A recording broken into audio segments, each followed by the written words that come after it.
tubaye ikaze kuri nanjye Dani. Iyo ni kiliziya imwe. Uyu munsi tugiye ku isakamento ry'Ukaristiya. Isakamento ry'Ukaristiya ni iki? Ukaristiya ni isakamento ririmo Yezu Kristo ubwe rwose, umubiri we n'amaraso ye, ibimenyetso by'umugati na divayi, akatiwe icyarimwe igitambo, ifunguro n'inshuti tubana. Tubisanga muri Gatigisimu nomero 140. Wakwibaza ngo Ukaristiya ihabwa umuntu umeze ute? Ukaristiya ihabwa umuntu wabatijwe witeguye neza iryo sakamento, keretse afite icyaha gikomeye cyangwa se yarafungiye amasakamento. Nawe uhabwa iryo sakamento atazuza imyaka 8 y'amavuko. Abibatijijwe ari bakuru bahita bahabwa Ukaristiya. Uwahagijwe mu misa ashobora kongera guhazwa misa ikurikiyeho iyo bibaye ngombwa ko nayo ayumva. Amategeko ya Kiliziya ateganya ko umuntu uri buhazwe yirinda kugira icyo arya cyangwa anywa byibura asigaye isaha imwe ngo ahazwe, kereka amazi n'imiti. Ariko abageze mu zabukuru cyangwa abarwayi bashobora guhabwa Ukaristiya kabone niyo baba bagize icyo bafata cyo kunywa cyangwa cyo kurya. Wakwibaza ngo nihe imigenzereze ikwiye kuranga abakristo bahabwa Ukaristiya? Abakristo bagomba kumenya ko guhabwa neza Ukaristiya atari kurangiza umuhango cyangwa kwigana abandi. Umukristo uzi ko yakoze icyaha gikomeye ntiyemere guhazwa atarakicuza mu ntebe ya penetensiya. Bityo dore imigenzereze ine y'ingenzi ikwiye kuranga umuntu uhabwa Ukaristiya. Cya mbere, kuba afite umutima usukuye utarangwaho icyaha. Cya kabiri, kwitegura ku mubiri no ku mutima bijyanye no kwicisha bugufi. Cya gatatu, guhabwa Ukaristiya mu cyubahiro yizera ko ari Yezu ubwe ahawe. Cya kane, kurangwa n'urukundo n'ubumwe n'abandi nyuma yo kuyakira. Uburyo bwo guhazwa ni ubuhe? Uburyo bwo guhazwa ni bubiri, ari ku kiganza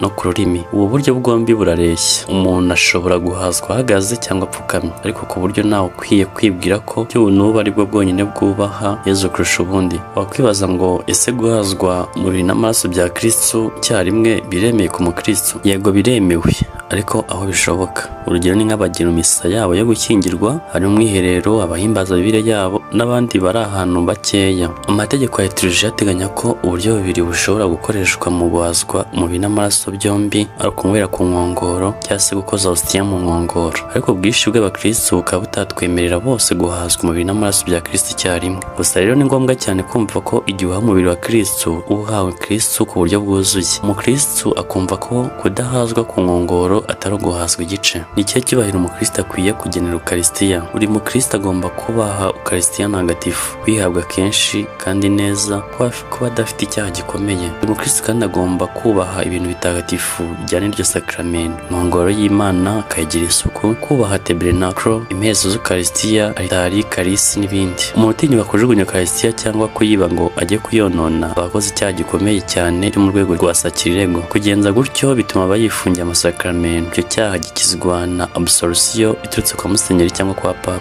Mu bindi bigaragaza icyubahiro kigomba kugirirwa isakramento itagatifu no gushengerera. Ibiki umukristo akwiye gutoza abana be kugira ngo bahabwe Ukaristiya? Umukristo akwiye gutoza umwana we gusenga no gukunda Imana, kumenya ko Ukaristiya ari umubiri wa Yezu, gusaba imbabazi no kwirega, kwitabira misa no kwitonda, no gukunda abandi kugira ngo yitegure guhabwa Ukaristiya bwa mbere. Kandi abana bitegura guhabwa Ukaristiya ya mbere bagomba kwitegura neza. Kugira ngo umwana abashe guhabwa Ukaristiya ya mbere agomba kubajije ibikurikira: kuba yarabatijwe, kuba yujuje imyaka nibura 8 y'amavuko, kuba ababyeyi bari abakristo beza byibura umwe muri bo, bigatangirwa icyemezo mu muryango remezo abarizwamo, kuba umwana yarateguwe bihagije, yarakurikiranye neza inyigisho zabugenewe. Inyigisho zitangwa kuva mu kwezi kwa 9 kugeza mu kwa 6 k'umwaka ukurikiraho. Guhabwa penetensiya mbere y'uko ayihabwa. Umwishingizi parrain cyangwa marraine agomba kuba ari umukristo mwiza wahawe icyemezo cy'umuryango remezo. Umaze guhabwa Ukaristiya, ifishe yandikwa mu gitabo cy'ababatijwe ikaba mu bukarani bwa paruwase kugeza igihe azakomerezwa. Kristo akwiye gutoza umwana we gusenga no gukunda Imana, kumenya ko Ukaristiya ari umubiri wa Yezu, gusaba imbabazi no kwirega, kwitabira misa no kwitonda, no gukunda abandi kugira ngo yitegure guhabwa Ukaristiya bwa mbere. Kandi umwana nindemereye guhazwa ni musenyeri, padiri n'umudiyakoni. Hari n'abafaratiri ba musenyeri, padiri n'umudiyakoni. Hari n'abafaratiri bahawe ubuhereza, hari n'abihaye Imana. Hari none abo twita abagabozi b'Ukaristiya batoranwa mu bakristo barangwa n'imico myiza b'inyangamugayo. Umwepiskopi abaha uburenganzira bwo gufasha abapadiri guhaza misa igihe abakristo ari benshi. Ubwo burenganzira butangwa ku giti cy'umuntu, ntibuhererekanywa.